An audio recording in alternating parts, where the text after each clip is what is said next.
Nous allons lire dans les livres des Actes des Apôtres, au chapitre 2. Nous allons commencer par le 29e verset. Nous irons jusqu'au 38e. Nous lirons pour la gloire du Seigneur. Hommes frères, qu'il me soit permis de vous dire librement au sujet du patriarche David qu'il est mort, qu'il a été enseveli et son sépulcre existe encore aujourd'hui parmi nous.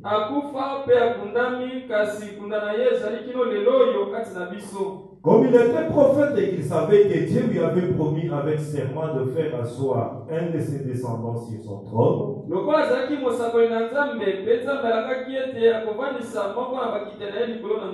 c'est la résurrection du Christ qu'il a prévu et annoncé en disant qu'il ne serait pas abandonné dans les séjours des morts,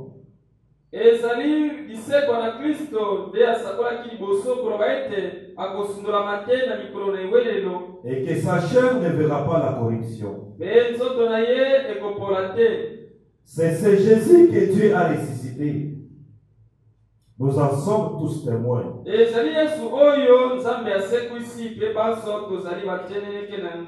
levé par la droite de Dieu, il a reçu du Père le Saint-Esprit qu'il avait été promis.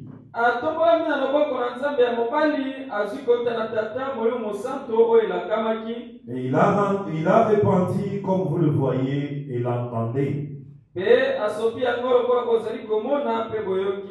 Car David ne peut monter au ciel, mais il dit lui-même, le Seigneur a dit à mon Seigneur, assieds-toi à ma droite.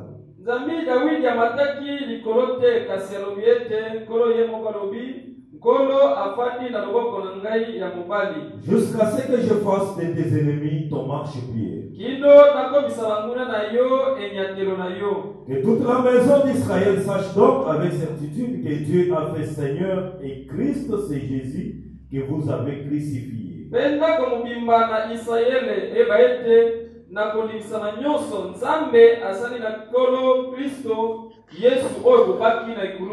Après avoir entendu ces discours, ils eurent les cœurs vivement touchés.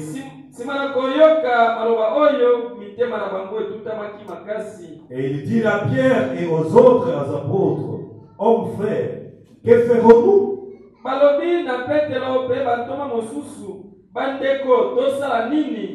Pierre leur dit, répentez-vous et que chacun de vous soit baptisé au nom de Jésus-Christ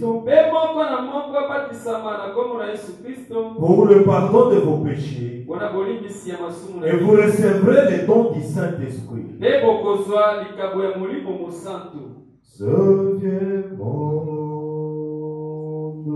déprimé,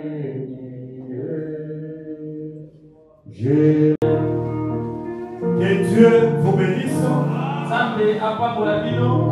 Oui, nous sommes très contents ce matin parce que nous voyons et nous sentons que le peuple de Dieu s'est préparé.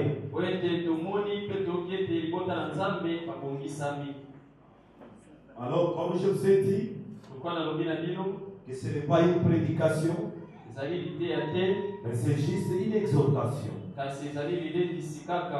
Ici, dans Actes chapitre 2,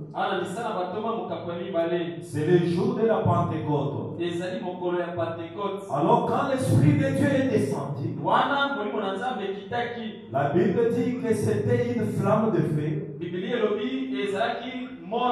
qui s'était divisée en morceaux.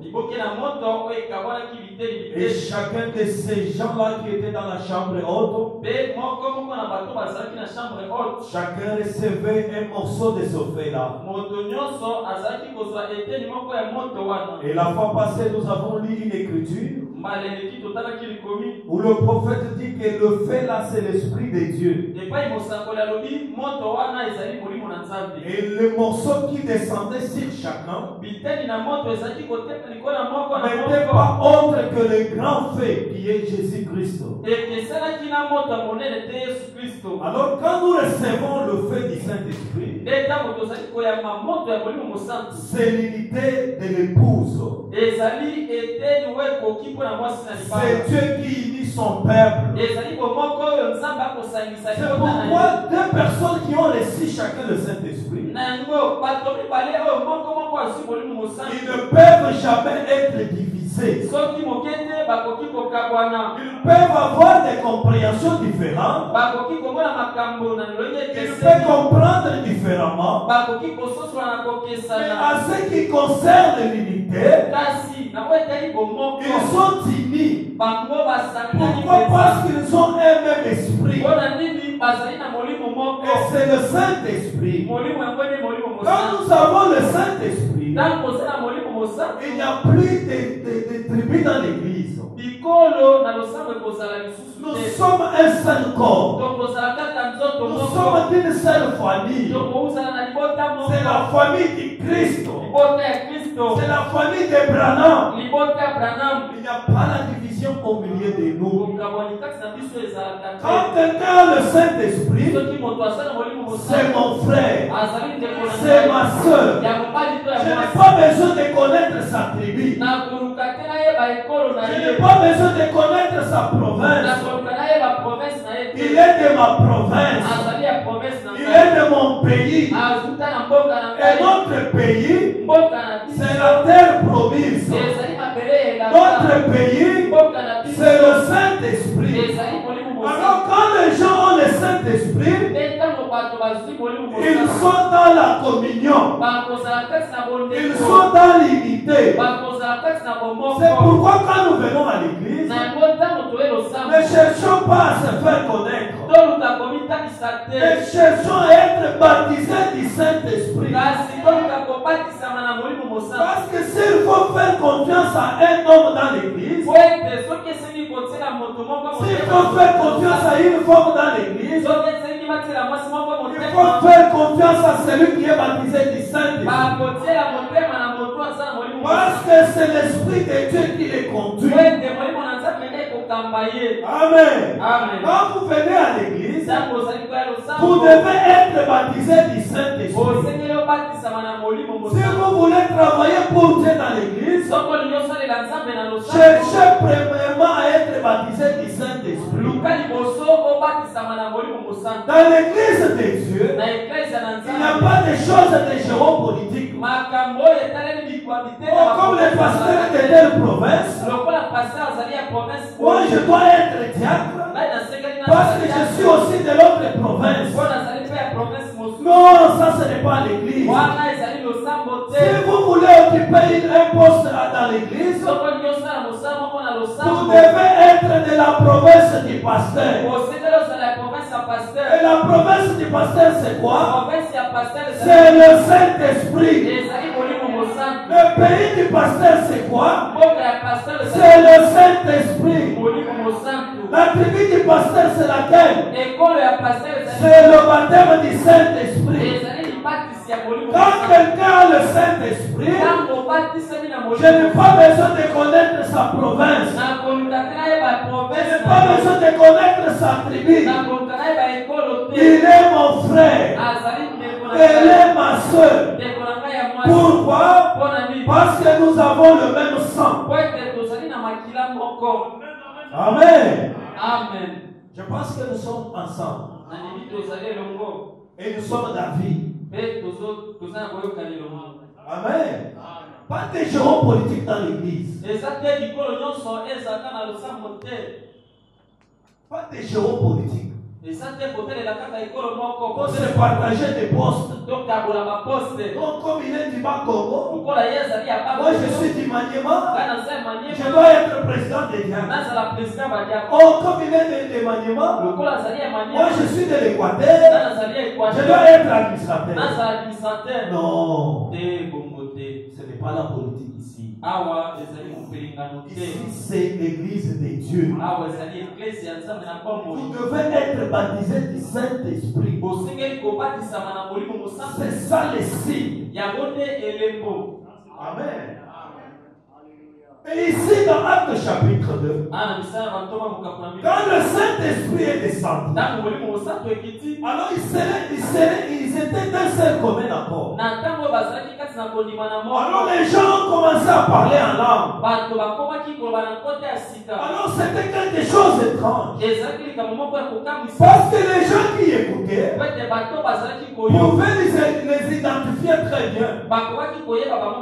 Ils disent, mais ces gens, comment ils parlent nos langues? Et la Bible dit, quand ils parlaient en langue, chacun pouvait l'entendre dans sa langue. Quelqu'un qui parle, est-ce qu'il faut entendre très bien ce qu'il dit? Et Moulouba entend très bien ce qu'il dit. Et Moukongo entend bien ce qu'il dit. Sans qu'il y ait d'interprète. Pourquoi? C'était la puissance du Saint-Esprit qui avait rempli ces gens. Alors c'était quelque chose d'étrange. Et Pierre a commencé à faire un discours. Il a rappelé aux gens que Psaume chapitre 22,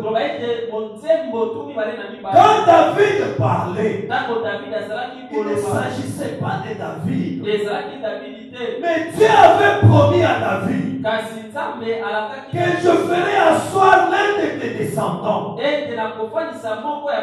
sur mon trône. C'était Jésus.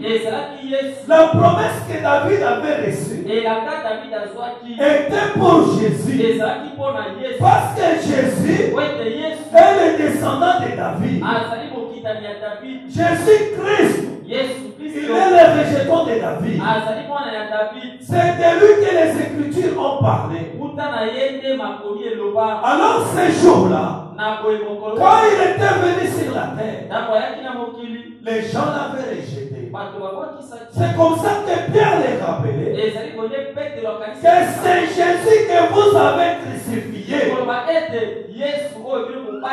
Dieu l'a fait Seigneur. C'est Jésus-Christ que vous avez rejeté. C'est lui qui a donné cette force à ces gens que vous voyez. Ces gens que vous voyez ne sont pas ivres, mais ils ont reçu la puissance de Dieu. La puissance de cet homme que vous avez rejeté, c'est ce qui fait leur fierté aujourd'hui. Amen. Et frère Branham dit ici, dans le message inclus, prêché le 14 octobre 1962, au point 103.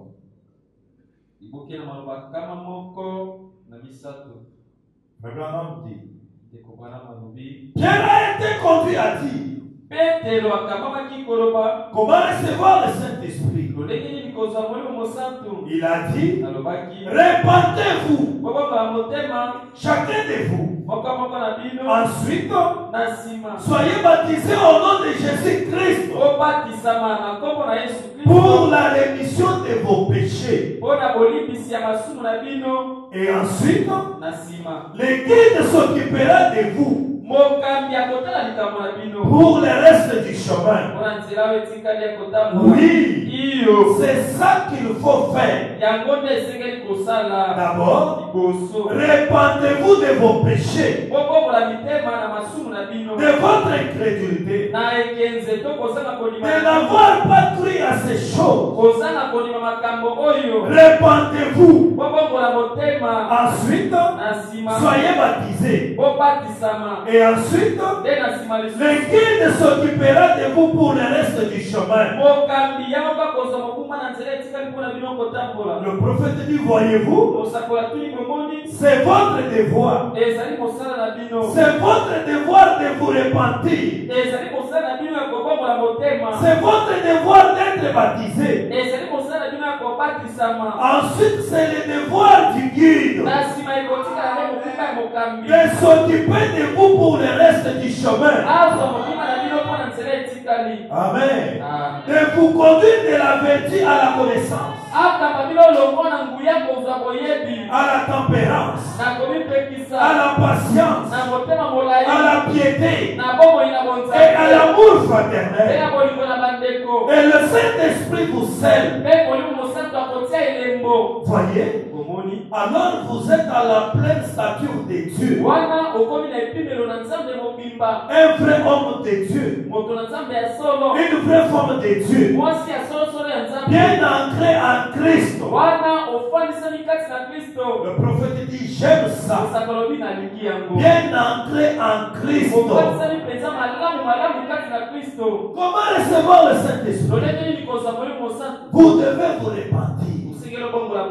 Frère Branham dit que c'est votre devoir. C'est la première chose à faire. Vous pouvez avoir péché. Vous pouvez avoir tombé. Mais cela ne vous exclut pas d'être fils de Dieu. Cela ne vous efface pas du livre de Dieu. Maintenant, qu'est-ce que le prophète dit? Il dit premièrement, répentez-vous. Renoncez au péché. Renoncez à l'incrédulité.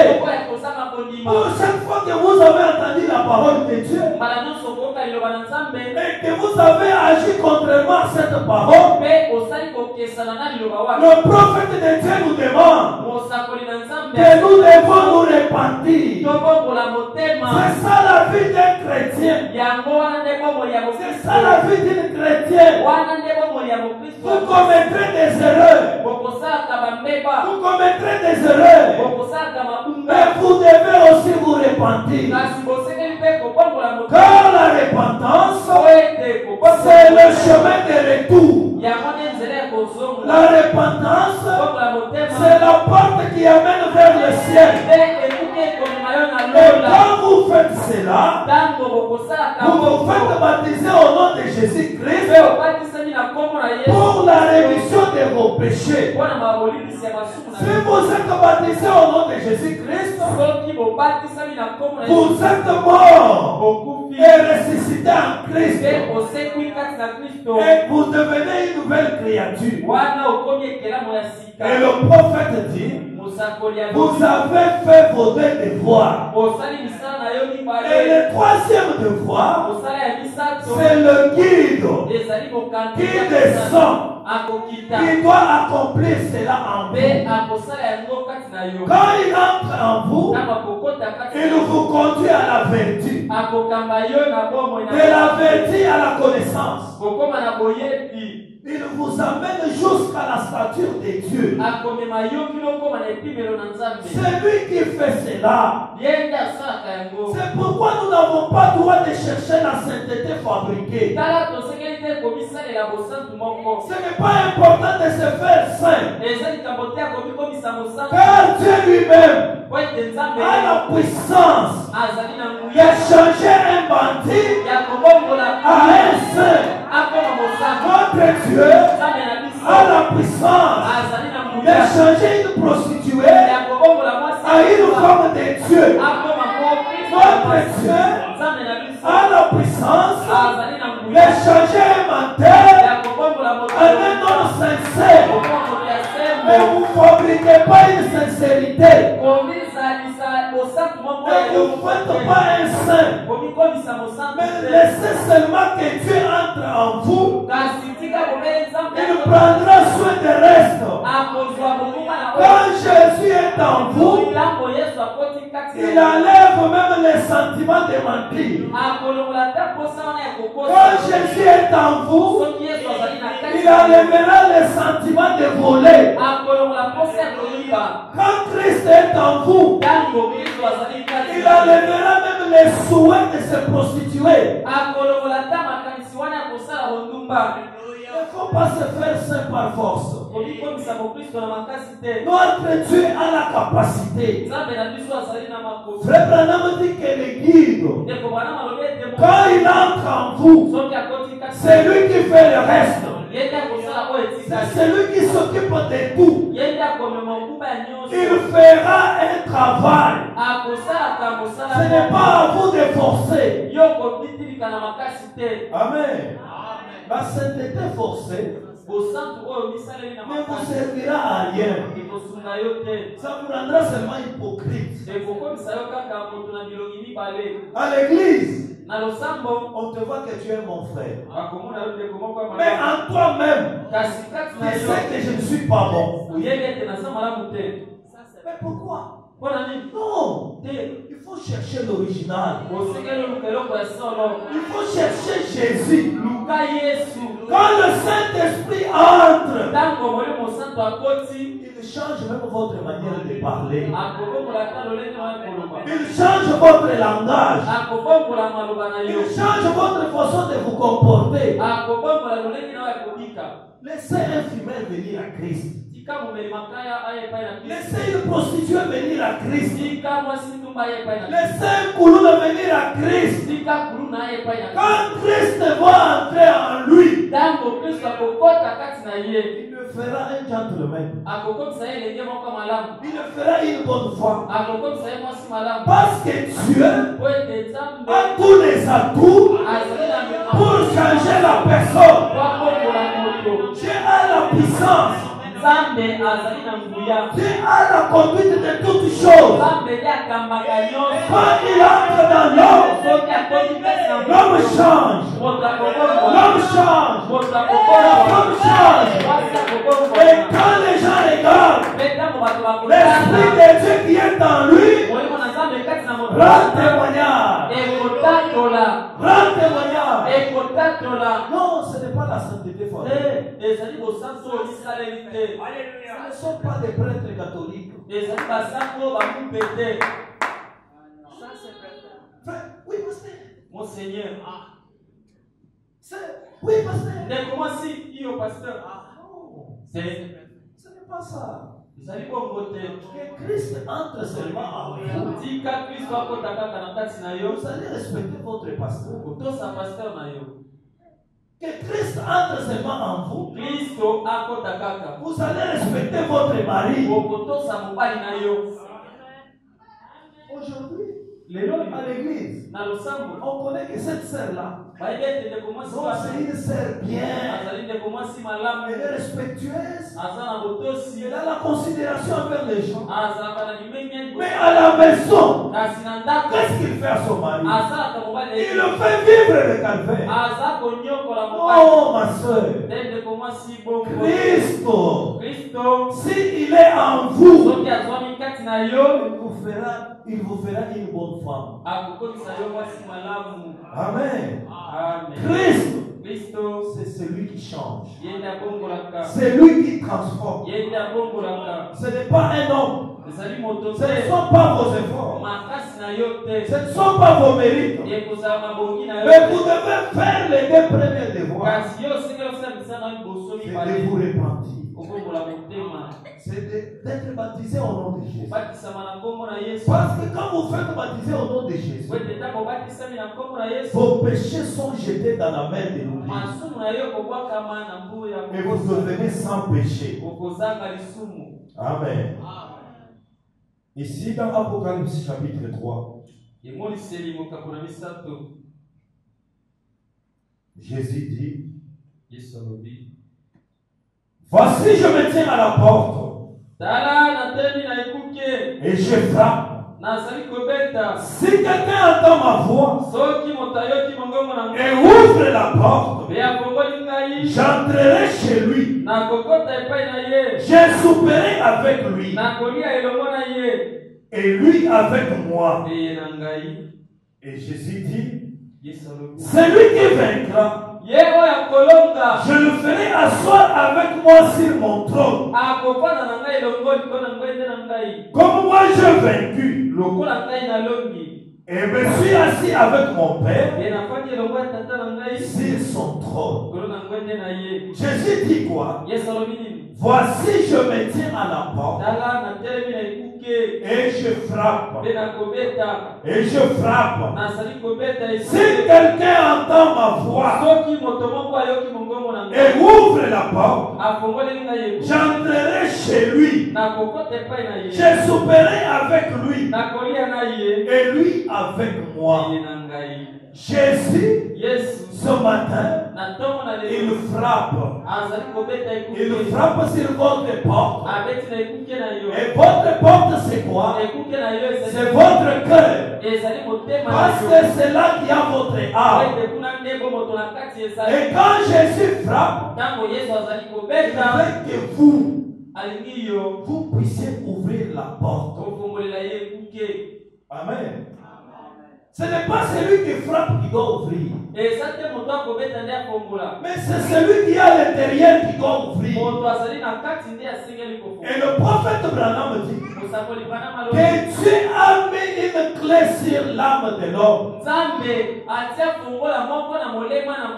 Il y a une porte là-bas. Et il y a que l'homme et l'homme seul qui a la clé. Même Dieu devient incapable d'ouvrir la porte de votre âme.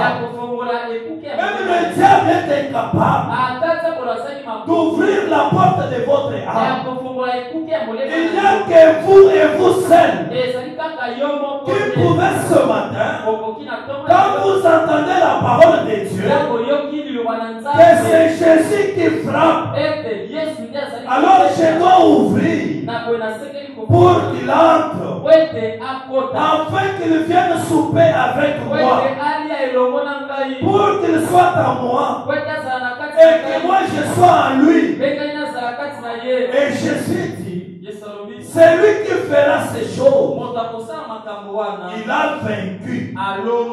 Et comme moi aussi j'ai vaincu, il sera avec moi sur mon trône, comme je suis avec le Père sur son trône. Alors quand vous recevez le Saint-Esprit, vous allez vous asseoir sur le trône de Dieu. Parce que vous êtes un avec Jésus. Amen. La porte, c'est celui qui est à l'intérieur qui doit donner l'accès. Pas celui qui est dehors. Celui qui est dehors n'a pas de pouvoir. C'est celui qui est à l'intérieur qui a bloqué. Alors il doit ouvrir. Écoutez une petite histoire. Frère Branham parle en Christ frappe à la porte. Prêché le 3 mars 1958. Au paragraphe 12. Frère Branham dit. Alors ces grands artistes, après qu'il ait peint ce tableau, celui-ci est passé par les critiques. Un critique a dit, Monsieur, votre tableau, c'est un tableau merveilleux. Mais il y a une chose que vous avez oublié en peignant votre tableau. Et cet artiste a dit, Monsieur, qu'ai-je oublié? Il a dit, vous avez peint Christ. Son tableau, son portrait est très beau. Et le bâtiment se présente comme la maison de quelqu'un. Mais il n'y a pas de loquet à la porte. Il n'y a pas de loquet. Il frappe donc à une porte sans loquet. Amen. C'est un artiste qui a dessiné Jésus en train de frapper à la porte. Alors quand un homme est venu, il a commencé à critiquer. Il dit oui, le tableau est bon. Tu as dessiné Jésus en train de frapper la porte. Mais comment tu peux dessiner une porte sans loquet? Maintenant écoutez la réponse. Il dit, et l'artiste a dit, oh non monsieur, vous voyez, dans ces cas-ci, le loquet est à l'intérieur. C'est vrai, le loquet est à l'intérieur de votre cœur. Quand on décide de quelqu'un frapper à la porte, le verrou n'est pas dehors. Mais le verrou est à l'intérieur. Quand Jésus frappe, il n'y a que vous qui êtes à l'intérieur qui avez le pouvoir d'ouvrir la porte. Il dit,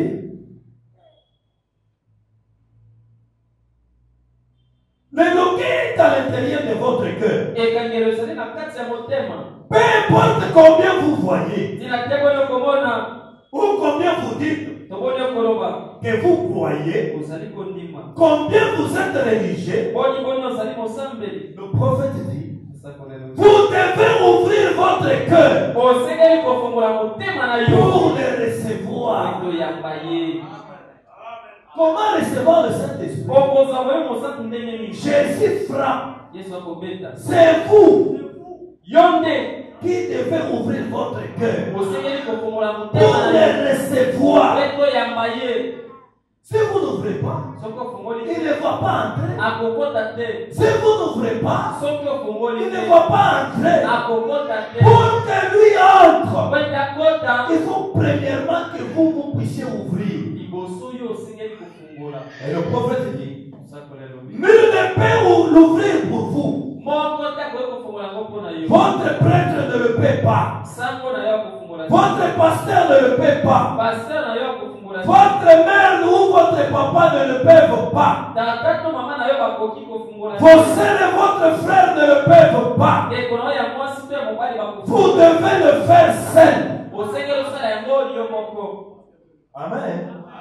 Pour recevoir le Saint-Esprit, c'est un problème individuel. Même si vous êtes venus en couple ce matin, même si vous êtes des jumeaux, c'est celui qui va ouvrir, qui doit les recevoir. Amen. C'est un problème individuel. Le prophète dit, vous devez le faire seul. Il dit, et dans ce passage ce soir, on s'adresse à l'âge de la Odyssée, qui est le dernier âge de l'Église. Et avez-vous remarqué, selon les Écritures, ceci ne peut pas s'accorder avec la théologie de beaucoup de gens. Parce que les catholiques, ils disent qu'il y a le baptême de confirmation. Ils prennent un enfant inconscient, on prie sur lui, et on lui donne une petite gifle, on dit qu'il est baptisé du Saint-Esprit. Et Dieu l'a confirmé. C'est ce que les catholiques font. Non, ce n'est pas comme ça. C'est l'homme et l'homme seul qui doit donner l'accès au Saint-Esprit. Et si vous ne le faites pas, le Saint-Esprit n'entrera jamais. Amen. Et le prophète dit, je peux être en erreur. Mais d'après ce que je crois, c'est le dernier âge de l'Église dans lequel nous vivons maintenant. Si vous voyez comment les âges de l'Église se sont succédés, l'un a été brillant, l'autre un peu plus sombre, et un peu plus de ténèbres. Puis il y a de 1500 ans,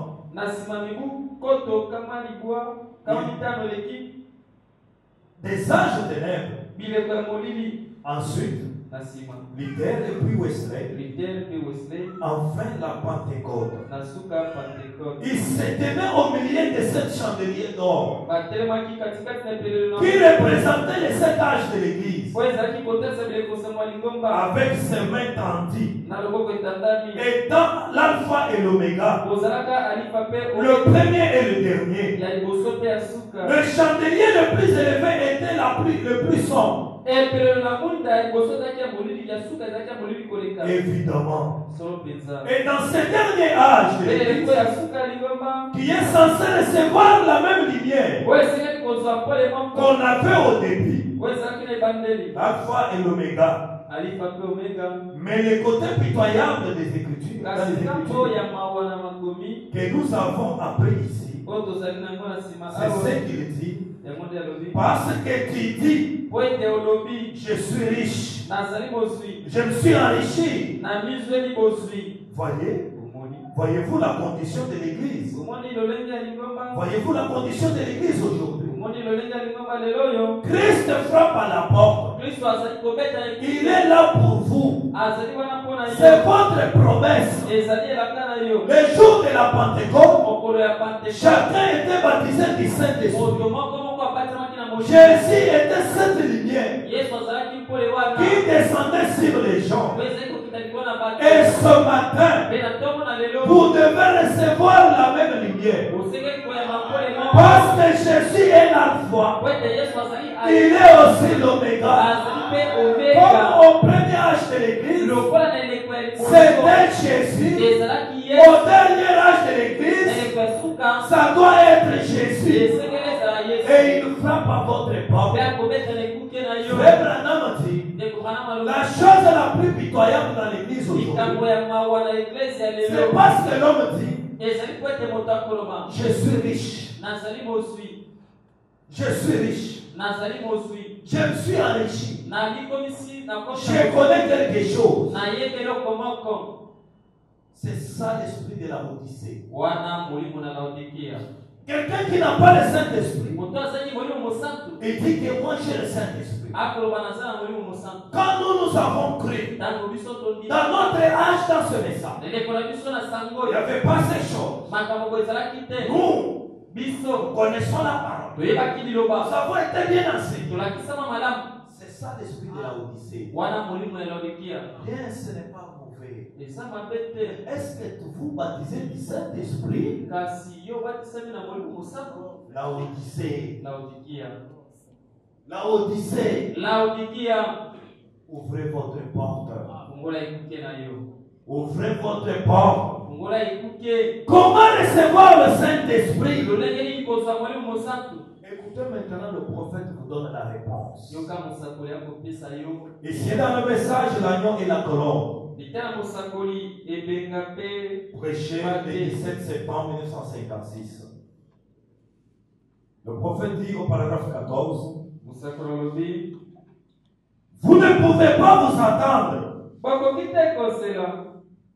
Vous attendre à recevoir le Saint-Esprit tout en étant un loup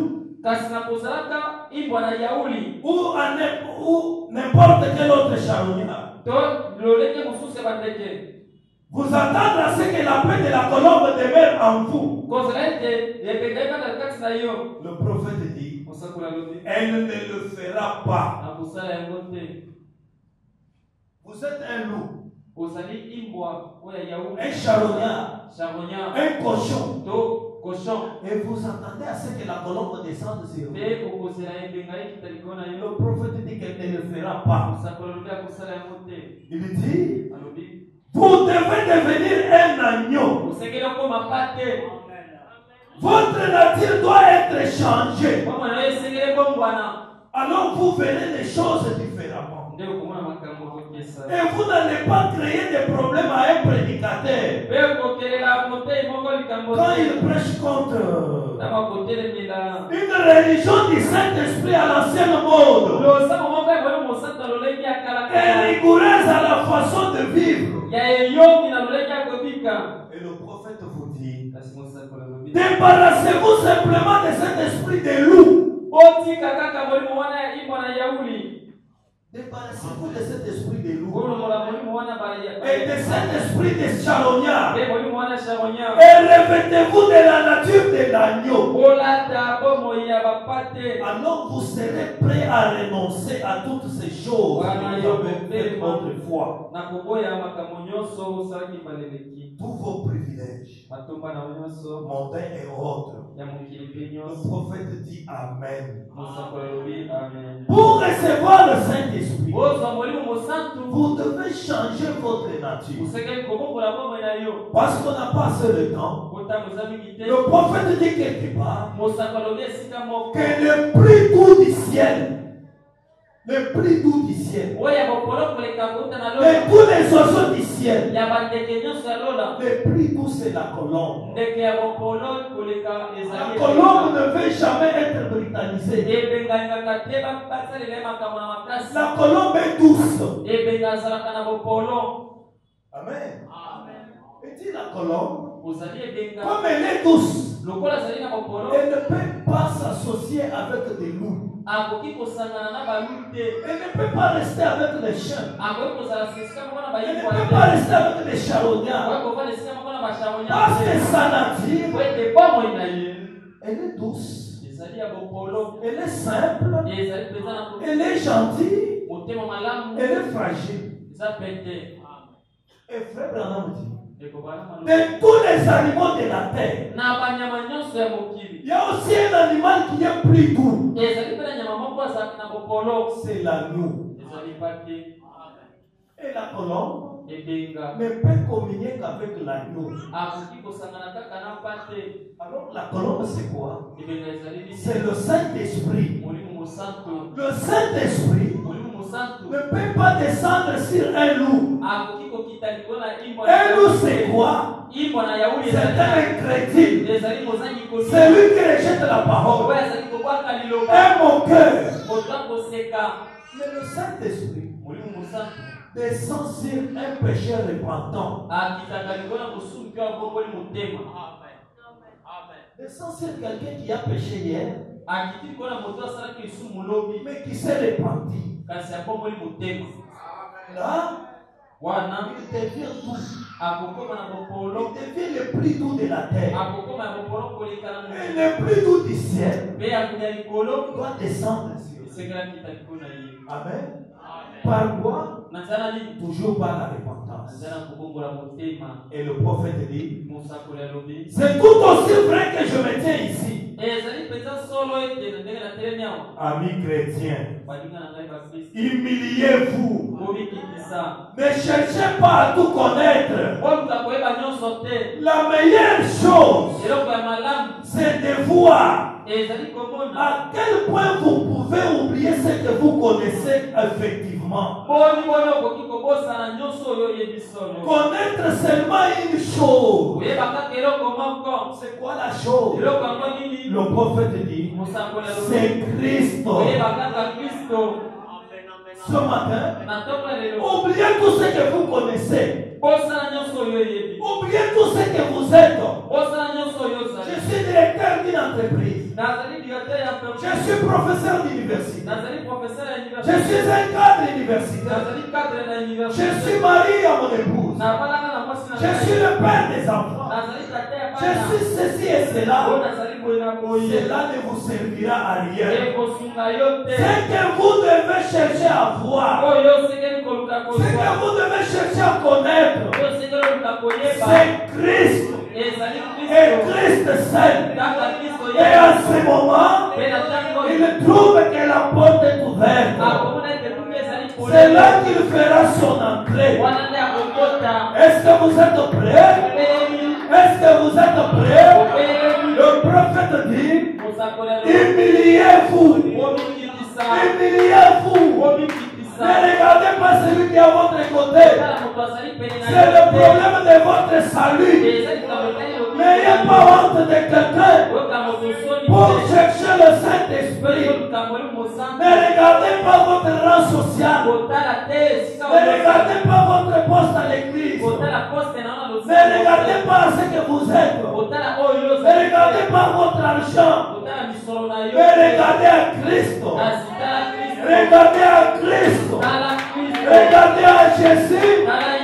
Et quand vous le regardez, avec les yeux douces, il est cette colombe douce. Il fera son entrée ce matin. Mon frère, ma soeur, dites à ce péché-là qui est en train de vous dire, est-ce qu'avec tout ce que j'ai fait, est-ce que je peux être baptisé du Saint-Esprit? Non, ça ne m'appartient pas. La promesse est pour vous ce matin. Répandez-vous. Répandez-vous. Demandez à Dieu de pardonner vos péchés. Demandez à Dieu de vous rendre une nouvelle créature. Et il le fera. Il le fera. Veuillez vous tenir debout.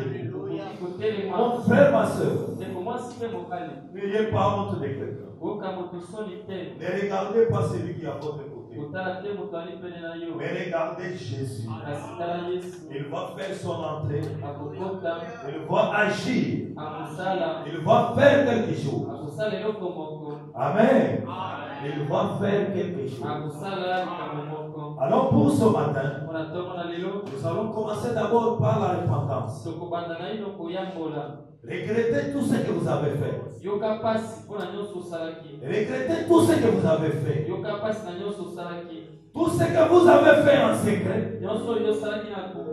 Dites à Jésus, mais voici je viens à toi.